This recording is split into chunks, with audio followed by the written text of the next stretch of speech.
In this video, I give myself 3 days to train like Dream. The 3 areas I'll be training in include PvP, Parkour, and Minecraft speedrunning. Can I successfully catch up to Dream's skill level in these 3 days? Stay tuned to find out. Anyways, I say we get into it. Just to clarify, each day will be dedicated to training one skill. The issue is, however, I'm having trouble deciding which skill to train first. I think we might need some help. This right here is Callie. Callie, meet YouTube. YouTube, meet Callie. So the premise is simple, really. I've got 3 signs set up here: PvP, Parkour, speedrunning. Whichever food that Callie decides to take a bite out of first, that will be the skill that we're going to be training on day 1. I say we get into it. Okay, in 3, 2, 1, go. Oh, don't tell me. Looks like we're doing PvP, ladies and gentlemen. Callie has decided that we are doing PvP.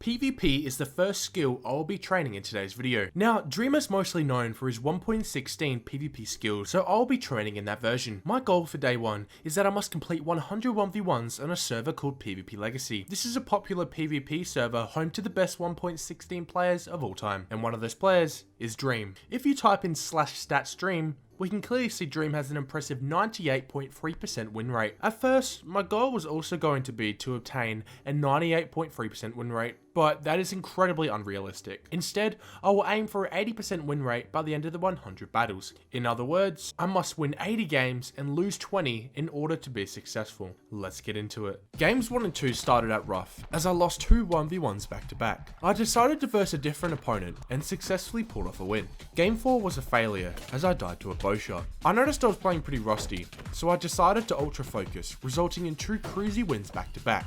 Game 7 was no different, as the same players challenged me one final time. Game 8 was tough, as I came up against a very experienced player. He was using both the axe and sword to combo me to death. In Game 9, I decided to stay alert for any strategies the opponent could throw my way. I ended up winning. Now, I don't want to bore you with the details, so I'll speed up the process a little. Games 10 through 12, I went on a rampage and didn't lose a single game. I don't know what happened here. All I know is I was pumped up and ready to hit that 80% win rate. My win streak sadly ended in Game 22, however, as I was swiftly defeated. But it wasn't enough to keep me down, as I continued giving it my all. Games 23 to 25 were all W's until Game 26 happened. From Games 27 to 50, the results were back and forth, as I began losing slightly more than usual. My mindset must have changed, as I clearly got a little too confident, resulting in some losses being added to my record. On Game 50, I knew I had to win, as it was a milestone game, and win I did, as I scraped by with half a heart left. From games 51 to 75, I began playing more strategic. Rather than just blindly charging in, I would think about each of my encounters. I noticed that I could read the player's playstyle right off the bat, as I began developing strategies to counter them. As a result, my win rate began to shoot up. Yeah, I lost here and there, but almost every game was a win. I was honestly impressed with myself. Games 76 to 90 were strange. I continued winning, but the deeper I got in, the more I continued to lose. In particular, games 86 to 90 were all losses, meaning my win rate ended up dropping significantly. Now it was time for my final 10 games. I was happy with how far I'd come, and I knew I had to give it my all for the final 10. Game 91 was a big loss, as I was dominated in every area. Game 92 ended with a backstab, resulting in a win. Game 93 was a close game, but I sadly ended up losing. In Game 94, I managed to pull off a sneaky win. Game 95 was especially interesting, as I knew my opponent was really good. So I decided to play good myself, and ended up winning with half a heart left. I finished Game 96 with a nice crossbow flick shot. Game 97 was another solid win, and Game 98 was no different. I entered Game 99 feeling like a god, as I ended up winning with a satisfying crit. Then, it was time for Game 100. I wanted to win this so bad. Round 1 was strange, as he refused to use his axe. Then he types in the chat, "Wait, I will try now." Little did I know, this player was actually really good, as he was hitting me from angles I never knew were even possible. He ended up beating me in round 2. It was time for the final round. Day 1 was coming to an end, but I knew nothing mattered if I didn't win this game. After a few exchanges, I managed to get him in a bad position, as I popped him with 2 bow shots. Then it happened. With one final swing, I managed to win Game 100. GG. My final win rate by the end of the 100 games was an impressive 73%. I was 7% away from my overall goal, but you know what? I was proud of myself. I went in low-key thinking even having a 50% win rate would be fine with me, but no. I managed to win 73 games. Although I technically failed, day 1 was a success in my eyes. Okay, it's time for day 2. Now, just like last time, I'm struggling to decide which one to pick today. So this time, we're gonna have my chickens decide. So whichever food the chickens decide to eat, that's gonna be the next skill that we train on day 2. Let's get into it. Okay, 3, 2, 1, go. Okay, come on, ladies. Oh, they're not exactly going for it, but they are. Okay, there is 2 on the right side. Left, 4. I think we have a winner. Oh no, they're definitely favoring right side here. I think day 2 is gonna be speedrunning. There we have it. The chickens have decided day 2 will be dedicated to Minecraft speedrunning. If I had to be honest, I have little to no experience in Minecraft speedrunning. Because of this, the main goal for today is I have to beat Minecraft in under an hour before the day ends. If I don't, I fail the challenge. For someone who hasn't really done speedruns before, I will be really impressed if I can pull it off. Let's get into it. Right off the bat, I was struggling as I was having no luck in finding good seeds. In run number 3, I managed to enter the nether late, but sadly couldn't find a bastion or fortress. I took the easy way out. Runs 4 to 8 were all terrible seeds, so I decided to reset straight away. I decided to give run 9 a shot, but I was honestly having no luck. I ended up finding a village and managed to enter the nether very late. I ended up resetting once again though, due to bad RNG. After bad spawns in runs 10 to 12, I decided to step away for a bit and think of a different strategy. That is when we enter run 13. I instantly noticed a village, so I headed straight for it after gathering the required tools. After stealing some hay bales for food, I headed straight for the iron golem to take his precious iron. The iron golem ended up dropping 5 pieces of iron, which is the maximum amount. I was very happy with that result. Before leaving the village, I took some beds in the slight chance I would actually be making a late game. Then I was off looking for some flint, which I discovered with ease. My next mission was to then locate a lava pool. I knew that heading for the sand biome gave me the best chances of finding a lava pool. Within literal seconds, I managed to find one. After about a minute, I managed to form the nether portal as I made my way into the nether with a time of 6 minutes and 45 seconds. Not bad for a first time Minecraft speedrunner. Now it is time for me to explain my strategy. In the previous 12 runs before this, my main goal when I entered the nether was to locate a bastion. Now, whilst that was optimal, I knew I simply wasn't skilled enough to find one before day 2 ended. So I went down the traditional route as I gathered up a lot of gold nuggets, and I mean a lot. After crafting 41 gold ingots, it was time to begin trading with some friendly piglins. My main goal here was to receive some ender pearls as I need those to finish the game. Within the first minute, I managed to obtain 14 ender pearls. Before leaving, I quickly dropped my field of view down to 30 as I began to use the E-strat. Essentially, this is used to locate bastions and fortresses in the nether.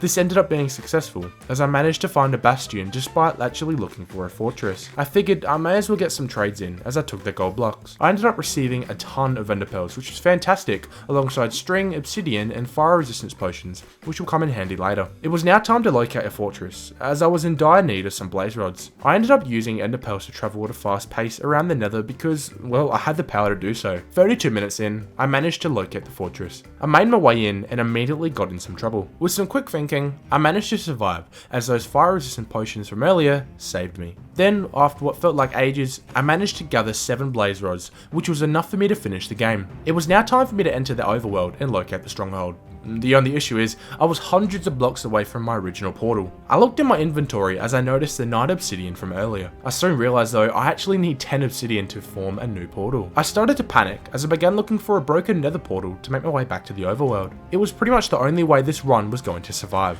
After about 2 minutes, I actually managed to find a broken portal in the middle of a lava lake. I safely made my way to it via enderpearl as I successfully made it back to the overworld. Now, the hunt was on as I needed to find the stronghold fast. After around 8 minutes of trying to locate the exact position of the stronghold, it finally happened. I was about to beat Minecraft in under an hour. The catch is though, I had one final job. I had to find the end portal room in order to actually enter the end. After 10 minutes of searching, I figured it was over. I could not find the room for the life of me. There was 2 minutes left until the run was invalid, but then it happened. It was so crazy you would almost think it is scripted. That was a joke, don't take that literally. I actually managed to find the room. With little time left, I quickly placed down the eyes and made my way into the end. I was here.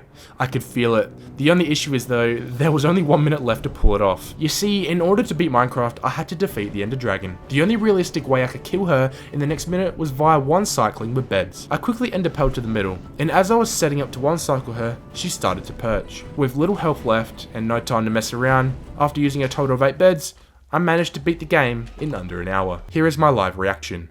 This is my live reaction. That was so intense.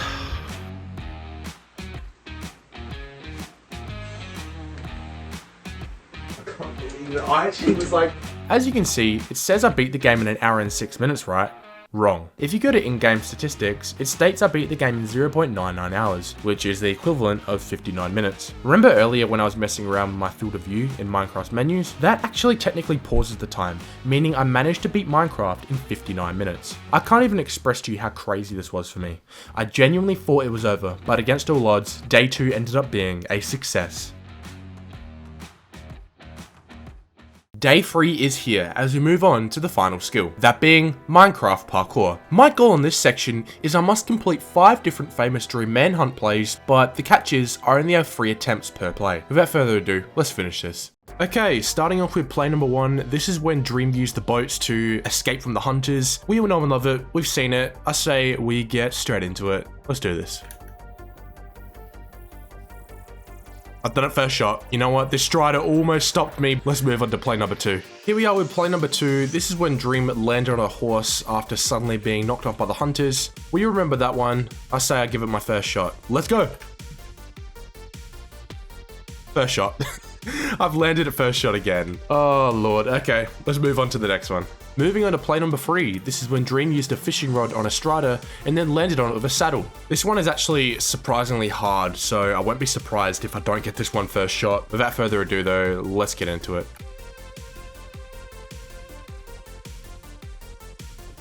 I got it first shot.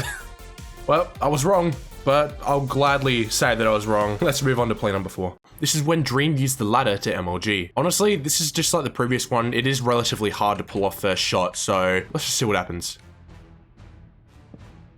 I've done it first shot. Once again, first shot. I don't know what to say. Moving on to the last play, that being play number 5. Okay, here we are, the 5th and final play. This is when Dream was speed bridging over a lava lake, and then he landed on a strider. I say we get into it.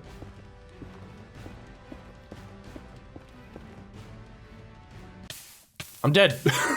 I've actually failed to play for once. I finally failed to play. I don't know what I was going for there, but let's move on to attempt number 2. Attempt number 2, let's go.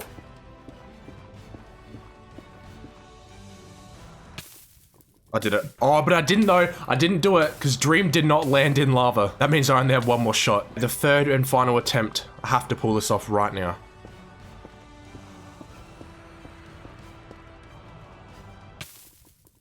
I actually failed. Come on, man. What is that? What is that? I feel like I barely even touched the lava. Out of the 5 plays on day 3, I managed to pull off 4 of them. Not a bad record at all. Looking back on this journey, I would be lying if I said it wasn't tough. PvP, speedrunning and parkour are the 3 main cores to Dream's Minecraft skills, and I honestly think I've done a good job displaying them. I myself feel like a better Minecraft player after these 3 days, and I want to thank you all for joining me. This video took forever to make, as it was easily my biggest project yet. So therefore, dropping a like on the video and subscribing to my channel would be wonderful. Anyways, it's time for me to head out. Peace.